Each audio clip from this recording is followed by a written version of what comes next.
एक बार की बात है, एक गांव में कमलाबाई नाम की एक बूढ़ी औरत रहती थी। उसके पास बहुत सारा पैसा होते हुए भी वो किसी की मदद नहीं करती थी। कंजूस होने की वजह से सब उसकी उपेक्षा करते थे। कमलाबाई उसके पास जितना भी पैसा और सोना था, उसे एक बर्तन में रखकर अपने घर के बीच में गाड़ रखी थी। वो उस पर एक पुरानी चटाई बिछाकर सोती थी। एक दिन गांव में एक साधु आया। कमलाबाई के बारे में कुछ ना जानते हुए वो उसके घर के सामने एक पेड़ के नीचे बैठ गया।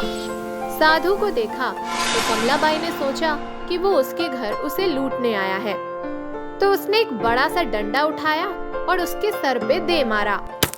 अरे बदमाश, अभी भी मेरे पेड़ के नीचे बैठेगा? तेरी इतनी हिम्मत! बस तुरंत वो साधु उठा और अपनी चीजें लेकर भाग गया। और फिर उसने गांव के लोगों से कमलाबाई के बारे में पता किया। वो कमलाबाई, वो तो बहुत कंजूस है, किसी की मदद नहीं करती। बुढ़िया के पास पैसा बहुत है, लेकिन देती तो किसी को नहीं। कमलाबाई दान दक्षिणा कुछ नहीं करती।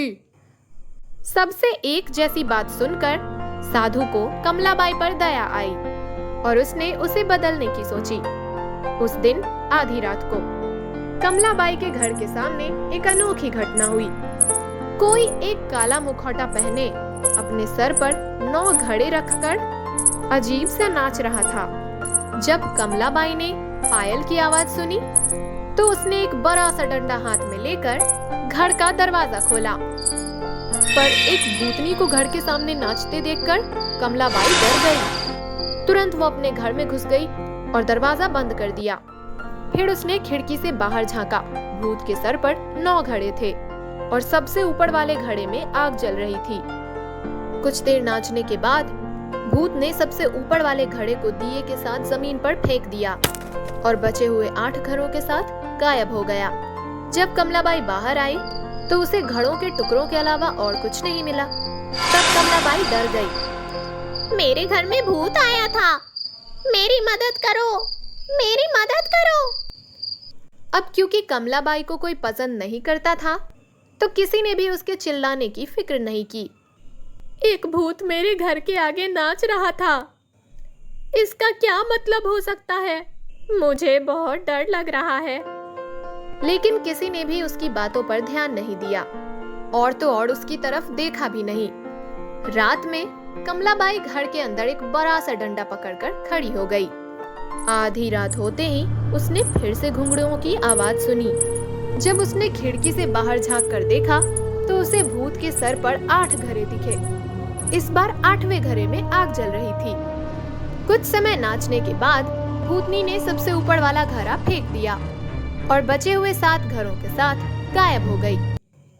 अब तो हर दिन भूतनी आधी रात को आती, कुछ देर नाचती रहती और फिर सबसे ऊपर का घड़ा तोड़कर बाकी घरों के साथ गायब हो जाती।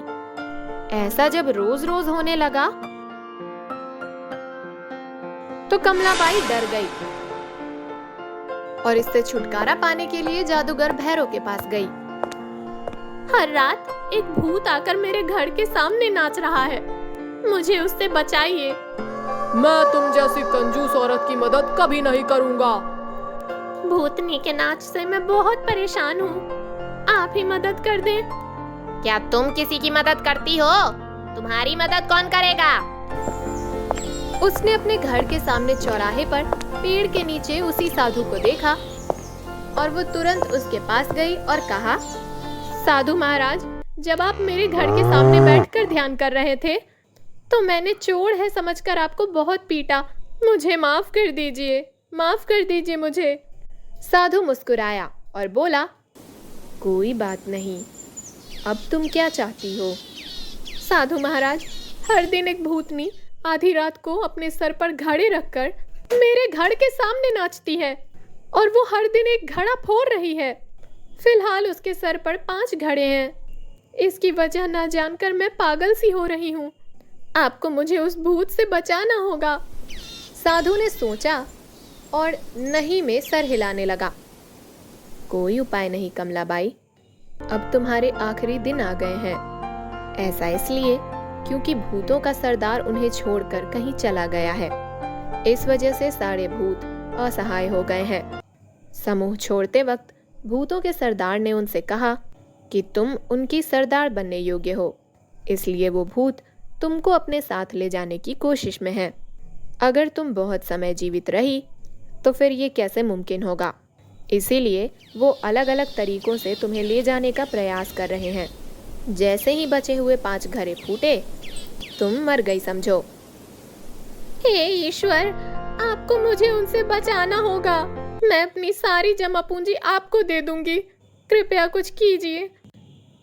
ठीक है, आज से तुम श्रद्धा पूर्वक धर्म, पूजा, दान, सहायता और दूसरी अच्छी चीजें करना शुरू कर दो।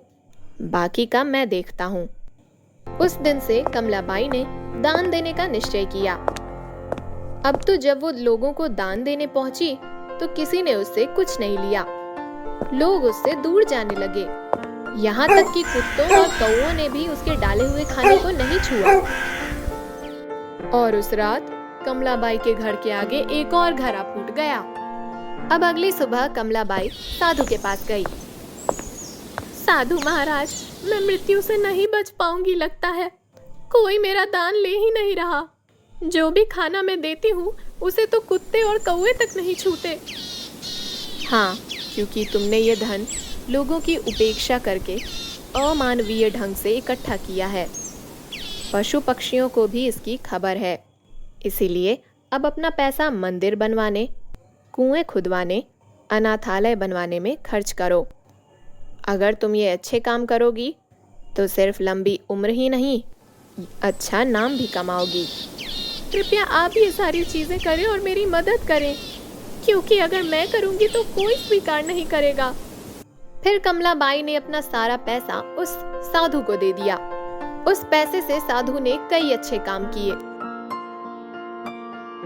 और फिर तब से कमलाबाई को ना सिर्फ भूतों से छुटकारा मिल गया, बल्कि उसका अच्छा नाम भी हो गया।